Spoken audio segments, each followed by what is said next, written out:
Hello dear student, myself Sanjay sir, physics faculty. Today we will discuss about NCERT class number 12, chapter number 3 current electricity.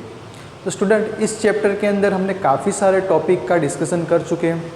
आज का जो ये topic हम discuss करने वाले हैं वो वेरी इंपॉर्टेंट टॉपिक है, बिकॉज ये जो टॉपिक है वो आपको काफ़ी सारे न्यूमेरिकल्स इस चैप्टर के हैं जो आपको इजीली सॉल्व करना हो तो ये रूल्स आपको पता होने चाहिए. आज का टॉपिक आपको अच्छे से आना चाहिए. ओके स्टूडेंट, तो आज के टॉपिक का जो नेम है वो है किरचॉफ्स रूल्स. उसमें हम पढ़ेंगे किरचॉफ्स के दो रूल्स हैं, वो क्यों अप्लाई करने हैं, उसकी नीड क्यों आई, वो भी डिस्कशन करेंगे. तो स्टूडेंट हमारे पास ऐसे नेटवर्क या तो हम अभी आगे जाके ऐसी स्टडी करने वाले हैं जो सर्किट से रिलेटेड होगी. सर्किट डायग्राम से हम अभी आगे डिस्कस करने वाले हैं.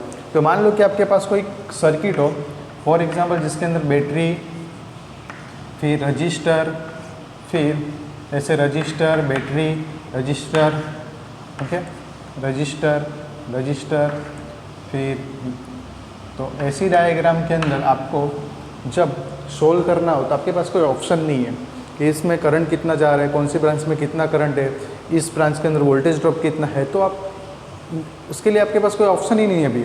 लेकिन अभी जो हम टॉपिक पढ़ेंगे इसके बाद आपके पास एक ऑप्शन आ जाएगा कि इस ब्रांच के अंदर की जो भी करंट है या तो वोल्टेज ड्रॉप है वो आप इजीली निकाल सकते हो. जब आपके पास कोई कॉम्प्लेक्स सर्किट हो, कॉम्प्लेक्स नेटवर्क हो, क्योंकि अभी हम जो डील करने वाले हो नेटवर्क सर्किट के साथ ही डील करने वाले हैं, उसके अंदर के करंट्स फाइंड करने वाले हैं. तो वो फाइंड करने के लिए आपको किरचॉफ के रूल्स पता होने चाहिए. ओके स्टूडेंट, काफ़ी सारे स्टूडेंट यही प्रे करते हैं बोर्ड की एग्ज़ाम के वक्त. मैंने देखा भी है कि ये स्टूडेंट प्रे करते हैं कि भगवान ऐसे क्वेश्चन आए जो किरचॉफ रूल के ऊपर हो. ये किरचॉफ लॉ आपको ज़्यादा हार्ड लगते हैं. तो स्टूडेंट इतना हार्ड है ही नहीं, लेकिन हम हार्ड बना देते हैं. मेंटली हमारा जो मेंटालिटी होता है वो है ऐसा. ओके, तो हमें आज जो किरचॉफ रूल्स है वो अच्छे से डिस्कस करना है, उसको समझना है, उसको अप्लाई करके काफ़ी सारे न्यूमेरिकल को सॉल्व करना है. तो फर्स्ट ऑफ ऑल हम डिस्कस करेंगे किरचॉफ का फर्स्ट रूल. वो फर्स्ट रूल है जिसका नेम है किरचॉफ फर्स्ट रूल, या तो हम बोल सकते हैं किरचॉफ फर्स्ट लॉ, या तो Kirchhoff junction law, Kirchhoff current law भी बोल सकते हैं, या तो KCL भी बोल सकते हैं. काफ़ी सारे नेम हैं, जंक्शन के लिए है और करंट के लिए. तो चलो समझते हैं किरचॉफ का फर्स्ट रूल. ओके, पहले तो सर्किट डायग्राम को इरेज कर देता हूँ मैं, फिर आगे बढ़ते हैं. चलो पहले तो ये समझने के लिए किरचॉफ फर्स्ट रूल आपको जंक्शन वर्ड से थोड़ा क्लियर होना पड़ेगा. जंक्शन वर्ड का मीनिंग आपको पता होना चाहिए. जंक्शन क्या है, जंक्शन किसको बोलेंगे. जंक्शन से आप फेमिलियर हो, लेकिन जंक्शन क्या होता है वो समझने के लिए मान लो कि मैं ऐसा बोलूँ कि वापी जंक्शन, तो वो रॉन्ग है. ओके, जंक्शन का मतलब होता है जहाँ पे दो से ज़्यादा वे हो. फॉर एग्जांपल हम बिलीमोरा जंक्शन बोलते हैं, तो बिलीमोरा के अंदर क्या होता है, तो कि बिलीमोरा में एक तो दो ट्रैक होती है. एक ट्रैक होती है मुंबई की तरफ और एक अहमदाबाद की तरफ जाती है, और थर्ड जो ट्रैक है वो आहवा डांग की तरफ जाती है. ओके, तो मतलब यहाँ पे ये जंक्शन हुआ, बिलीमोरा के वहाँ जंक्शन. लेकिन वापी की बात करें तो वापी के अंदर ओनली मुंबई अहमदाबाद, मुंबई से अहमदाबाद, अहमदाबाद से मुंबई, वही है. दूसरा कोई सिलवासा की तरफ तो जा नहीं रहा, या कि दमन की तरफ ट्रेन जा नहीं रही. तो वो क्या हुआ, ये जंक्शन नहीं है, बिलीमोरा जंक्शन है. जंक्शन का मतलब होता है दो से ज़्यादा वे. ओके, तो हमें जंक्शन का रूल समझना है. तो चलो जंक्शन के रूल समझने के लिए एक सिंपल सा एग्जांपल लेते हैं फर्स्ट रूल समझने के लिए.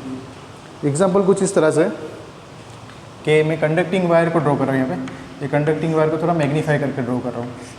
ये कंडक्टिंग वायर ही है जिसको थोड़ा मैग्नीफाई किया हुआ है. Okay, conducting wire.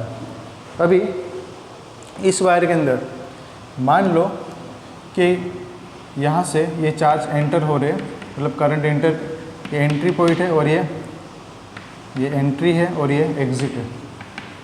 ओके, ये एंट्री वाला पॉइंट है और वो एग्ज़िट पॉइंट है.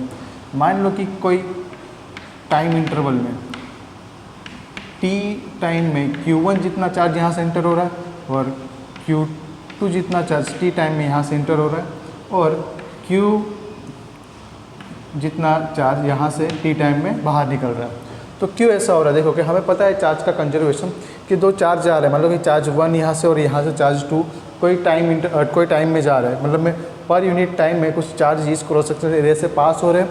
यहाँ से भी Q2 जितना charge per unit t time में यहाँ से पास हो रहा है. ओके, फिर यहाँ पे इस पॉइंट पे पास आएगा तो दोनों चार्ज क्या हो जाएंगे, ऐड हो जाएंगे, क्योंकि चार्ज का कंजर्वेशन एडिटिविटी नेचर भी है। चार्ज यहाँ पे डिस्ट्रॉय नहीं होगा या क्रिएट भी नहीं होगा। ओके, चार्ज का जो वैल्यू है वो रिमेन सेम रहेगा, तो यहाँ पे चार्ज का कंजर्वेशन होगा।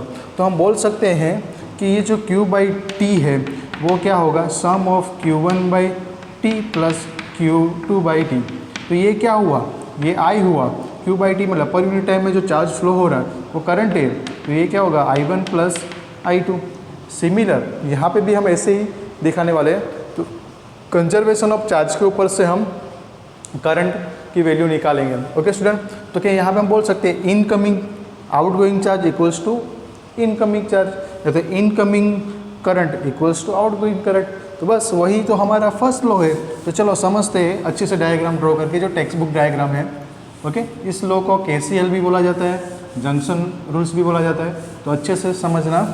ओके, इसके लिए मैंने एक डायग्राम दिखाया यहाँ पे। देखो, टोटल 5 ब्रांच के मैंने वायर को कनेक्ट किया है और एक O पॉइंट के पास उसको जॉइंट किया है। देखो, ये O पॉइंट है आपका जंक्शन है, जिसे हमने अभी डिस्कस किया। यहाँ पे फर्स्ट ब्रांच में करंट आ रहा है I1, सेकंड ब्रांच में I2, I3, I4 और I5, 5 अलग अलग अपने पास वायर है। अभी देखो, according to conservation of charge, incoming charge equals to outgoing charge. Incoming charge कौन सा है, तो देखो यहाँ से Q1 चार्ज आएगा, यहाँ से Q2 चार्ज जा रहा है, यहाँ पे Q3 चार्ज आ रहा है, यहाँ पे Q4 चार्ज जा रहा है, यहाँ पे Q5 चार्ज भी जा रहा है। तो हम लिख सकते हैं according to conservation of charge Q1 plus Q3 equals to Q2 plus Q4 plus Q5। According to conservation of charge incoming charge equals to outgoing charge, क्योंकि जंक्शन के पास कोई चार्ज क्रिएट नहीं होगा और डिस्ट्रॉय भी नहीं होगा। पता है ना वो तो, क्योंकि चार्ज कभी भी वहाँ पे मतलब में चार्ज यहाँ पे बनेगा थोड़ी, चार्ज का तो कंजर्वेशन होता है, तो जितना चार्ज आएगा उतना ही चार्ज बाहर जाएगा। Okay clear. अभी Q इक्वल्स टू हम क्या लिखते हैं स्टूडेंट, Q इक्वल्स टू लिखते हैं IT कहाँ से आया, तो कि I इक्वल्स टू Q/T के ऊपर से लिख सकते हैं ना। तो देखो कि I1 into T plus I3 into T equal to I2 into T plus I4 into T plus I5 into T. तो देखो कि पर यूनिट टाइम में जो चार्ज फ्लो हो रहा है उसको ही करंट बोल देता है। चार्ज इक्वल्स टू क्या होगा, IT होगा। तो फर्स्ट ब्रांच से जो चार्ज आ रहा है वो क्या आएगा, I1T, सेकंड से I2T, थर्ड से I3T, फोर्थ से I4T और 5 से I5T। सभी में टाइम सेम है, जितना चार्ज आ रहा है वही जा रहा है वही सेम टाइम में, तो T कैंसिल हो जाएगा दोनों साइड से। तो हम लिख सकते हैं I1 plus I3 equal to I2 plus I4 plus I5। Okay, ये वाला टर्म को इस साइड ला दें तो हमारे पास इक्वेशन बनेगा I1 minus I2 plus I3 minus I4 minus I5 equal to 0। Okay, ये वाला टर्म मैंने इस साइड ले लिया, तो ये प्लस था तो ये माइनस हो जाएगा। इसको मैं छोटा करके लिखना चाहूँ तो ऐसे लिख सकता हूँ समेशन I इक्वल्स टू 0। तो ये क्या हुआ, incoming current equals to outgoing current. Okay, यही तो हमारा किरचॉफ का फर्स्ट लॉ है। फर्स्ट लॉ क्या है, तो जितना चार्ज जंक्शन पे आ रहा है वही चार्ज क्या है करेगा, तो वहाँ से चला जाएगा। तो incoming charge equals to outgoing charge, या तो incoming current equals to outgoing current. Per unit time में जो चार्ज फ्लो हो रहा है वही तो क्या है अपना करंट है। तो ये जो समेशन I इक्वल्स टू 0, उसी को क्या बोलते हैं स्टूडेंट, हम किरचॉफ का फर्स्ट लॉ बोलते हैं। तो इसके ऊपर से न्यूमेरिकल्स कैसे आते हैं, कैसे न्यूमेरिकल्स होते हैं वो देखते हैं। ओके, पहले तो ये नोट डाउन कर लो, फिर यहाँ पे डायग्राम बना देता हूँ मैं। ओके, डायग्राम कुछ इस तरह से, फिर यहाँ पे 3 ब्रांच इससे। ओके, यहाँ से आ रहा है ये आपके पास ये 10 एम्पियर, ये 10 एम्पियर आ रहा है यहाँ पे, यहाँ से 1 एम्पियर जा रहा है। तो इस ब्रांच में कितना होगा स्टूडेंट, 9 एम्पियर। ओके, ये 9 एम्पियर आ रहा है। फिर यहाँ से 2 एम्पियर जा रहा है, तो यहाँ पे I करंट कितना होगा। फिर यहाँ पे 2 एम्पियर जा रहा है, यहाँ पे भी 2 एम्पियर जा रहा है।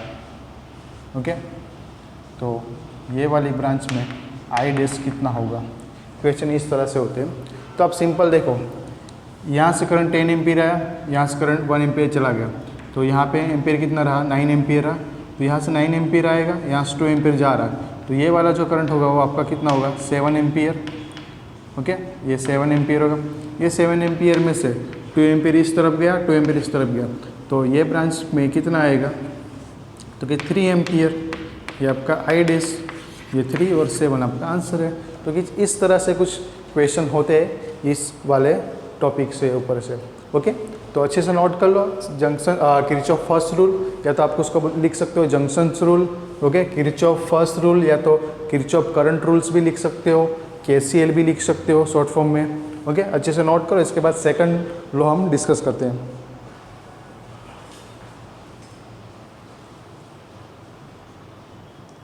ओके स्टूडेंट, नेक्स्ट डिस्कस करते हैं very very important Kirchhoff second rule या तो Kirchhoff second law. Very very important है क्योंकि इसके ऊपर से ही आप न्यूमेरिकल सॉल्व कर पाओगे, और उसको KVL भी बोलते हैं, किरचॉफ वोल्टेज लॉ। ये जो लॉ है वो किस पे डिपेंडेंट है। पहला जो लॉ था वो अपना था एनर्जी के चार्ज के कंजर्वेशन के ऊपर। सेकंड लॉ है वो एनर्जी के कंजर्वेशन पे है। स्टूडेंट वेरी वेरी इंपॉर्टेंट है क्योंकि हमारे पास अभी हम ऐसे सर्किट से डील करने वाले जो क्लोज होता है। क्लोज का मतलब है जहाँ स्टार्ट करें वहीं पे आ रहे हैं। ओके, जैसे कि मैंने यहाँ पे डायग्राम ड्रॉ किया है, पूरा क्लोज सर्किट है। तो वैसे सर्किट से जब डील करना हो, उसके अंदर करंट और वोल्टेज ड्रॉप फाइंड करना हो, ओके, तो उस टाइम पे आपको KVL अप्लाई करना पड़ेगा, किरचॉफ का सेकंड लॉ अप्लाई करना पड़ेगा। इसको समझने से पहले एक छोटा सा हम एग्जाम्पल लेते हैं, जैसे कि हम एग्जाम्पल से आगे बढ़ते हैं। तो मान लो कि यहाँ पे एक फैक्ट्री है, जिसको F से दिखा रहा हूँ। यहाँ पे कोई बेकरी है, फिर यहाँ पे कोई शॉप है, ओके, कोई दुकान है। तो फैक्ट्री से कोई बंदा, मान लो कि मिस्टर X, ये मिस्टर X है, जो 50 kg का शुगर लेके जा रहा है। शुगर की फैक्ट्री है, 50 kg शुगर की एक मोटी सी बोरी लेके जा रहा है, वो यहाँ से पैकेट लेके जा रहा है। और फैक्ट्री वाले को कुछ यहाँ पे शुगर देगा, फिर बचा हुआ शुगर यहाँ पे देगा, फिर वापस वो फैक्ट्री पे आएगा। वैसा उसका रूटीन चलता रहता है। तो यहाँ से 50 kg लेके आ रहा, बेकरी वाले को वो देता है 30 kg, बाकी का रिमेनिंग 20 kg यहाँ पे दे देता है, और वह फिर जीरो होके यहाँ पे आता है। मतलब शुगर लेके वापस फैक्ट्री में तो आना नहीं है। उसको बोला जाता है कि आप फैक्ट्री से क्या करना है, शुगर लेके जाना है, जहाँ जहाँ पे रिक्वायरमेंट है, जो रूटीन है, वहाँ पे उनको दे के आना है। तो 50 kg की बोरी लेके, पैकेट लेके वो कहाँ पे देता है, पहले बेकरी वाले को 30 kg देता है, बाकी का किसको दे देता है, तो कि शॉप वाले को दे देता है, कोई दुकान वाले को दे देता है। फिर जीरो मतलब पूरा शुगर ख़त्म करके वो वापस फैक्ट्री में आ जाता है। तो उसका डेली का रूटीन है। सिमिलर एनर्जी में भी ऐसा है कि यहाँ से जब हम स्टार्ट करेंगे, एनर्जी लेके निकलेगा, वापस वहीं पे आएगा, तो एनर्जी उसका जीरो हो जाएगा। ओके, एनर्जी वो ड्रॉप करके वापस यहाँ पे आ जाएगा। ओके, अभी इसको समझने के लिए चलो दूसरा एक एग्जांपल लेते हैं। मान लो तो अपने फिजिक्स वाला एग्जांपल लेते हैं। आप ग्राउंड पे हो, ये आपका इनिशियल पोजीशन है। यहाँ से आप कोई हाइट वाले पोजीशन पे गए ऐसे, फिर इससे भी बड़ी हाइट वाले पे गए, फिर नीचे आए, फिर वापस ऊपर गए, फिर नीचे आए, फिर वापस नीचे आ गए ऐसे। तो देखो कि मैं डिफरेंट लोकेशन दिखा रहा हूँ। ये जो मैंने ड्रॉ किया है, इसमें आपको डिफरेंट पॉइंट दिखा रहा हूँ। चलो फिर वापस यहाँ पर। तो ये मेरा B, C, ये D, ये E और ये F। तो देखो कि यहाँ पे जब था तब पोटेंशियल एनर्जी U = 0 था। किसके अकॉर्डिंग, तो कि mgh के अकॉर्डिंग h यहाँ पे 0 है, तो एनर्जी क्या होगी, 0 होगी इनिशियल A के पास। फिर B के पास h हाइट है, यहाँ पे h है, यहाँ पे h है, यहाँ पे कुछ ज़्यादा होगी, यहाँ पे कुछ कम होगी, फिर वापस यहाँ पे U = 0 क्योंकि h = 0 इसलिए mgh के अकॉर्डिंग। ओके, तो मतलब में यहाँ से ऊपर जा रहे, नीचे आ रहे, ऊपर जा रहे, नीचे आ रहे, तो उस केस में हो क्या रहा है, तो क्या आपकी एनर्जी इंक्रीज डिक्रीज हो रही। तो यहाँ पे टोटल जो एनर्जी आपकी पोटेंशियल एनर्जी हो, जो इनिशियल में थी वही क्या होगी, फाइनल में रहेगी। क्योंकि इनिशियल में आपकी 0 थी, तो फाइनल में भी क्या रहेगी आपकी 0। वही कॉन्सेप्ट के ऊपर हम यहाँ पे वोल्टेज लॉ अप्लाई करने वाले हैं, वोल्टेज लॉ देखने वाले हैं। ओके, सर्किट के अंदर जब वहाँ से आप निकल रहे हो, वापस वहीं पे आ रहे हो, तो आपकी एनर्जी क्या रहेगी, सेम रहनी चाहिए। Okay, clear. और mgh वाला फॉर्मूला हमें पता है कि जितना भी work done delta W equals to delta U है वो पोटेंशियल एनर्जी में कन्वर्ट होता है और वो क्या रहता है, कांस्टेंट या कंजर्व रहता है। ओके, पोटेंशियल एनर्जी का कंजर्वेशन होता है। तो ये एक एग्जांपल था जिससे हमने वोल्टेज लॉ को समझने की ट्राई की। अभी वोल्टेज लॉ क्या है, किरचॉफ का सेकंड लॉ क्या है वो समझते हैं। वो समझने के लिए मैंने एक लूप ड्रॉ किया। लूप मतलब एक क्लोज सर्किट है। ओके, लूप का मतलब जहाँ से स्टार्ट होते वहीं पे आना। ओके, एक क्लोज लूप है। अभी इसमें देखो, पहले तो ये क्लोज लूप का लेबलिंग कर देते हैं। लेबलिंग कैसे करना है स्टूडेंट, तो ये अपना ए पॉइंट, ये बी पॉइंट, ये सी पॉइंट, ये डी पॉइंट, ये कौन सा पॉइंट, तो A B C D E. Okay, अभी करंट की डायरेक्शन दिखा देते हैं सभी ब्रांच के अंदर। ये पॉजिटिव टर्मिनल होता है, ये नेगेटिव टर्मिनल। तो करंट प्लस टू माइनस होता है, इसलिए करंट यहाँ पे एंटर होगा। यहाँ पे इसमें पहली वाली करंट I1, ये I1 होगा। फिर यहाँ पे करंट मान लो कि यही डायरेक्शन में है, चलो ऐसे ये डायरेक्शन में यहाँ से करंट निकल रहा है। ओके, ये I2, ये I3, ये प्लस माइनस, यहाँ पे करंट जा रहा है अंदर की तरफ, कौन सा है, I3। ओके, यहाँ से करंट जा रहा है, ये I4, यहाँ भी करंट क्या जा रहा है, ये I5। तो चलो सभी ब्रांच के अंदर हमने करंट दिखा दिया। अभी इसके अंदर किरचॉफ लॉ अप्लाई करने के लिए आपको एक दूसरी कंडीशन पता होनी चाहिए कि स्टूडेंट हमने EMF वाले टॉपिक में पढ़ा था कि मान लो कि आपके पास सेल है। ओके, इलेक्ट्रिकल बैटरी की बात कर रहा हूँ मैं। इसके अंदर 2 इलेक्ट्रोड थे। इसे याद करो, इलेक्ट्रोड थे 2 डिफरेंट मेटल्स के। ओके, डिफरेंट मटेरियल के ऐसे इलेक्ट्रोड थे और इसमें एक कंडक्टिंग सॉल्यूशन रखे थे जिसको इलेक्ट्रोलाइट बोलते थे हम। इतना तो सभी को याद है। अभी बाहर से हमने कोई यहाँ पे क्या लगाया था, एक एक्सटर्नल रेजिस्टेंस लगाया था ऐसे, R रेजिस्टेंस। अभी हो क्या रहा था स्टूडेंट कि ये पॉजिटिवली चार्ज रोड था, ये नेगेटिवली चार्ज रोड था। ओके, यहाँ पे पॉजिटिव सब आयन्स एक्यूमुलेट होते थे, यहाँ पे नेगेटिव आयन। तो यहाँ से जो पॉजिटिव आयन जा रहा था, ऐसे बाहर जा रहा था पॉजिटिव चार्ज, क्योंकि करंट की direction high terminal to low terminal होता है, वो तो हमें पता है। तो यहाँ से जो पॉजिटिव चार्ज है वो यहाँ से यहाँ पे लाने के लिए लाते हैं, तब क्या होता है, तो कि फील्ड कहाँ जनरेट होती है, प्लस टू माइनस, ये फील्ड इस तरफ है। तो अगेंस्ट द फील्ड ये वर्क करके आता है। जैसे पॉजिटिव चार्ज को हम यहाँ पे लेके आते थे, किससे, केमिकल फोर्स से, तो ये अगेंस्ट द फील्ड यहाँ पे आ रहा है। तो उसके पास जो एनर्जी थी वो इंक्रीज़ हो जाती है। इसकी एनर्जी क्या होती है, इंक्रीज़ होती है। और जो एप्सिलॉन था वो प्लस एप्सिलॉन था, ये में बढ़ता था। लेकिन हम बाहर से कोई बड़ी बैटरी अप्लाई कर दें, ओके, ये 20 वोल्ट की बैटरी हम अप्लाई कर दें, ओके, ये प्लस टर्मिनल माइनस, तो करंट यहाँ से इस तरफ जाएगा। तो यहाँ से पॉजिटिव चार्ज इस तरफ जा रहा है। ओके, ये फील्ड है, तो ये फील्ड के डायरेक्शन में ही जाएगा।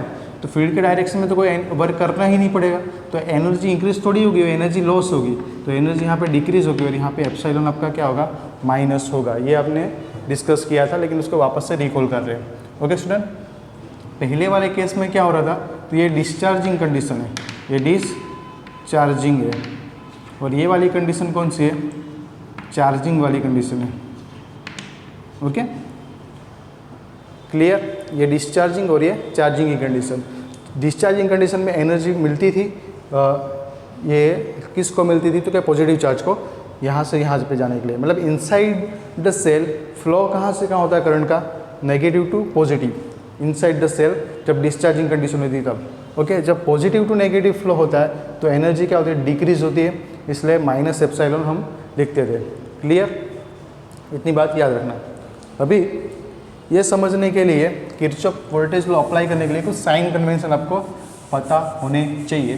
तो साइन कन्वेंशन क्या है स्टूडेंट, तो कि साइन कन्वेंशन हमारी रिक्वायरमेंट के लिए, नीड के लिए, मतलब जो हम यहाँ पे अप्लाई करने वाले हैं KVL, तो वो अप्लाई करेंगे तो उसके लिए साइन कन्वेंशन, जैसे रे ऑप्टिक्स में हमने 10th में साइन कन्वेंशन यूज़ किया था।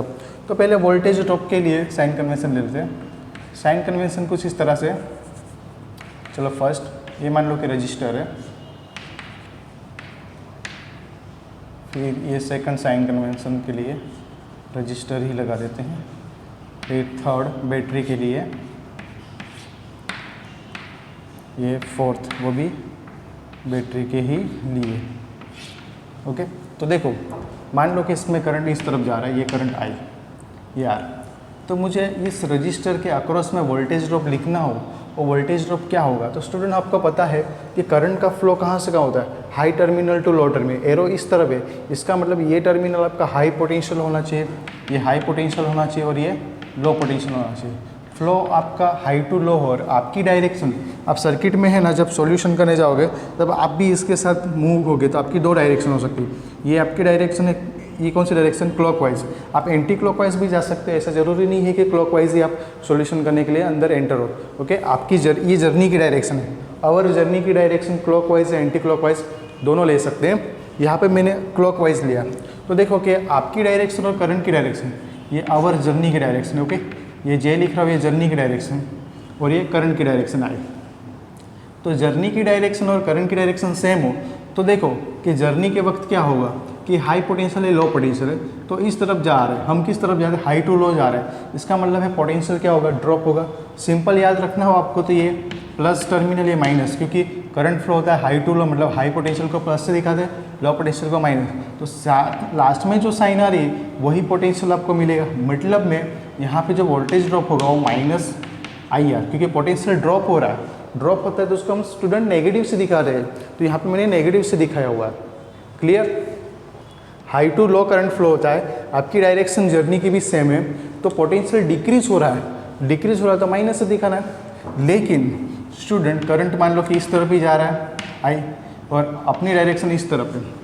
ओके, तो देखो ये लो पोटेंशियल, ये हाई पोटेंशियल, तो हम कहाँ जा रहे हैं? लो टू हाई जा रहे हैं, मतलब हमारा जर्नी के बाद पोटेंशियल क्या होगा?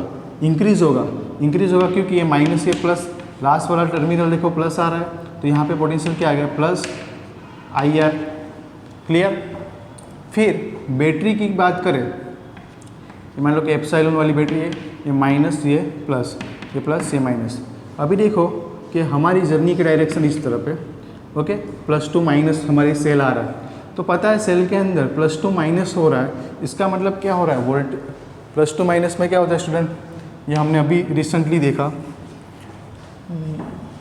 सेल के अंदर जो करंट फ्लो होता है, यहाँ पे ड्रॉ कर देता हूँ, ये प्लस टर्मिनल था, ओके, और ये माइनस टर्मिनल था। ये चार्ज, प्लस चार्ज जो है माइनस टू प्लस जाएगा, इलेक्ट्रिकल फील्ड के अपोजिट में जाएगा। ओके, माइनस टू प्लस जाएगा तो उसका पोटेंशियल क्या होगा? इंक्रीज होता था, लेकिन प्लस टू माइनस जा रहा है तो फील्ड के डायरेक्शन में ही जाएगा, तो पोटेंशियल क्या होगा? डिक्रीज होगा। प्लस टू माइनस मतलब उसकी एनर्जी डिक्रीज हो रही है, एनर्जी डिक्रीज हो रही है, तो हम यहाँ पे क्या लिखेंगे? माइनस एप्सिलॉन लिखेंगे। ओके, पोटेंशियल ड्रॉप हो रहा है। जब हम इस तरफ जाएंगे माइनस टू प्लस, ओके, यहाँ पे जैसे माइनस टू प्लस, तो फील्ड के अगेंस्ट में चार्ज फ्लो कर रहा है, फील्ड के अगेंस्ट में चार्ज फ्लो कर रहा है, तो उसकी एनर्जी इंक्रीज होगी। एनर्जी इंक्रीज होगी तो यहाँ पे हम ये लिखेंगे प्लस एप्सिलॉन। क्लियर? तो ये साइन कन्वेंशन है जिसका यूज़ हम इसमें करने वाले हैं। ओके स्टूडेंट, तो सेकंड जो रूल है किरचॉफ सेकंड रूल, वो किसके लिए है स्टूडेंट? तो सेकंड लूप है वो क्लोज लूप के लिए ही है, only for close loop. Okay, close circuit के लिए ही है। तो याद रखिए, जब क्लोज लूप होगा या तो क्लोज सर्किट होगा तभी आप अप्लाई कर सकते हो। तो ये साइन कन्वेंशन नोट कर लो, इसके बाद हम इसमें अप्लाई करते हैं केवीएल। ओके, चलो नोट कर लिया होगा आप लोगों ने।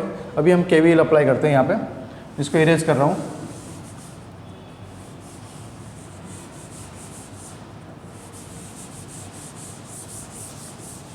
चलो अभी अप्लाई करते हैं केवीएल।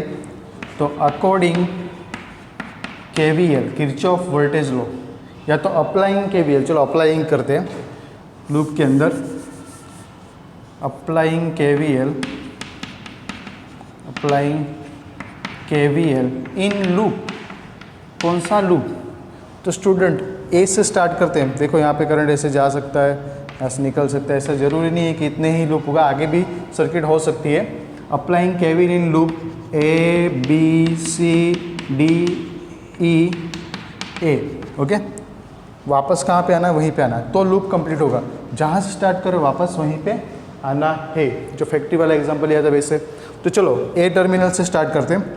अपनी जर्नी भी सेम और करंट के डायरेक्शन भी सेम है। देखो तो यहाँ का जो वोल्टेज ड्रॉप होगा वो क्या होगा स्टूडेंट? प्लस होगा या माइनस होगा? तो स्टूडेंट माइनस होगा। सिंपल आपको प्लस माइनस लिख के भी कर सकते हो, क्योंकि करंट फ्लो होता है हाई टू लो, और हम भी इस तरफ जा रहे हैं, हाई टू लो में जा रहे हैं, तो वोल्टेज ड्रॉप क्या होगा, माइनस होगा, minus I1R1। Clear. Next battery आ रही है -2+, एनर्जी चार्ज की बढ़ेगी या कम होगी, -2+ एनर्जी इंक्रीज होता है, तो यहाँ पे प्लस एप्सिलॉन। ओके, लास्ट वाला साइन भी प्लस आ रहा है तो आपका इसमें भी प्लस ही आएगा। और कौन सा नंबर का है, 1 नंबर का है, तो यहाँ पे 1 नंबर। ओके, फिर चलो टर्मिनल बी के पास आए, यहाँ से आगे बढ़ रहे हैं, तो करंट देखो सामने से आ रहा है, तो ये प्लस होगा, ये माइनस होगा, क्योंकि फ्लो करंट का कहाँ से कहाँ होता है, high potential to low potential. तो यहाँ पे वोल्टेज हम जा रहे हैं लो टू हाई, तो इस केस में हमारा वोल्टेज ड्रॉप इंक्रीज हो रहा है इसके अक्रॉस में, तो यहाँ पे चार्ज के पास वोल्टेज ड्रॉप क्या हम लिखेंगे, I2R2। क्लियर ये ब्रांच के लिए। चलो इस ब्रांच की बात करें। अभी देखो यहाँ पे +2 माइनस, तो वोल्टेज ड्रॉप क्या होगा, +2 माइनस, फील्ड के डायरेक्शन में ही चार्ज फ्लो करेगा, तो एनर्जी तो बढ़ेगी या डिक्रीज होगी, एनर्जी डिक्रीज होगी, तो उस केस में यहाँ पे माइनस साइन आएगा, तो यहाँ पे हम लिखेंगे -ε2। फिर देखो -2+, क्योंकि करंट आ रहा है अपनी साइड, तो इसका मतलब है, सॉरी ये प्लस और ये माइनस, क्योंकि देखो करंट सामने आ रहा है, इसका मतलब क्या है, तो कि हम low potential to high potential जा रहे हैं, हमारा पोटेंशियल इंक्रीज हो रहा है, इसका मतलब यहाँ पे क्या होगा, प्लस I3R3। क्लियर, यहाँ तक क्लियर। फिर ये ब्रांच की बात करें, इसमें भी देखो करंट आ रहा है, तो ये माइनस होगा, ये प्लस, क्योंकि करंट का फ्लो होता है high potential to low potential, तो ये हाई होगा, ये लो होगा, तो हम जा रहे हैं -2+, तो अपनी साइन कौन सी होगी, प्लस, तो यहाँ पर हम लिख सकते हैं प्लस I4R4। ओके, फिर यहाँ पे आए, चलो कहाँ पे आए, ये वाले पॉइंट पे, तो यहाँ पे देखो, यहाँ पे भी सेम, ये करंट आ रहा है, इसका मतलब ये प्लस ये माइनस, तो high to low current flow होता है, तो ये वाले केस में भी प्लस, नीचे लिख देता हूँ, प्लस I5R5। फिर वापस कहाँ गए, इजिकल टू VA के पास गए, वापस यहाँ पे आ गए ना, यहाँ से चालू किया था, वापस यहीं पे आए। ओके, और यहाँ पे VA से स्टार्ट किया था हमने।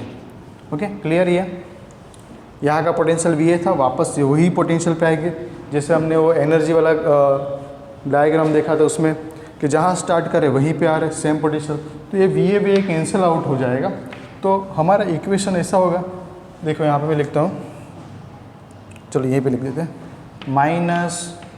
-I1R1 plus ε1 plus I2R2 minus ε2 plus I3R3 plus I4R4 plus I5R5 equal to 0। Okay, इसको सिंप्लीफाई करते हैं, IR वाले टर्म इस साइड, सॉरी बैटरी वाले टर्म इस साइड और IR वाले टर्म उस साइड ले लेते हैं। तो देखो बैटरी वाले टर्म इस साइड रखेंगे, तो ε1 प्लस है, ये माइनस है, तो ε1 माइनस ε2 इजिकल टू I1, ये देखो माइनस उस साइड जाएगा, प्लस हो जाएगा, I1R1, फिर ये माइनस तो उस साइड प्लस, ये प्लस से माइनस हो जाएगा, माइनस I2R2। ओके, फिर ये प्लस था, ये भी क्या हो जाएगा, माइनस, तो माइनस I3R3, फिर ये भी प्लस था, तो क्या हो जाएगा, माइनस, तो माइनस I4R4, फिर माइनस I5R4, ये भी प्लस से माइनस हो जाएगा, सॉरी R5। क्लियर। तो ये इक्वेशन थोड़ा बड़ा दिख रहा है, इसको छोटा करना हो तो हम लिख सकते हैं summation epsilon equals to summation IR। Okay, तो जितना नंबर ऑफ EMF जो है उसका जो मतलब EMF जितना total EMF equals to total voltage drop, तो सर्किट के अंदर जितना भी वो EMF है उसका टोटल इक्वल्स टू क्या होगा, टोटल ऑफ वोल्टेज ड्रॉप। तो मतलब में वोल्टेज लॉ क्या है, तो क्या any close circuit, in any close circuit या तो close loop, algebraic sum of EMF, algebraic sum of EMF, minus plus sign साथ में ले, इसलिए algebraic sum of EMF and total voltage IR क्या होता है, voltage in only close electrical circuit is equal to 0। ये दोनों का समेशन करेंगे तो क्या हो जाएगा, 0 मिलेगा। मतलब हम सिंपली ऐसे भी लिख सकते हैं समेशन IR इक्वल्स टू 0। तो ये आपका क्या हो गया, सेकंड लॉ हो गया, वोल्टेज लॉ।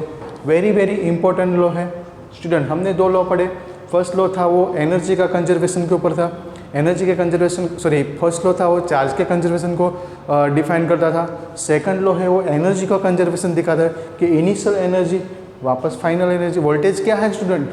वोल्टेज क्या होता था? Work done per unit charge. वही तो वर्क डन क्या है अपना, एक टाइप की एनर्जी ही है।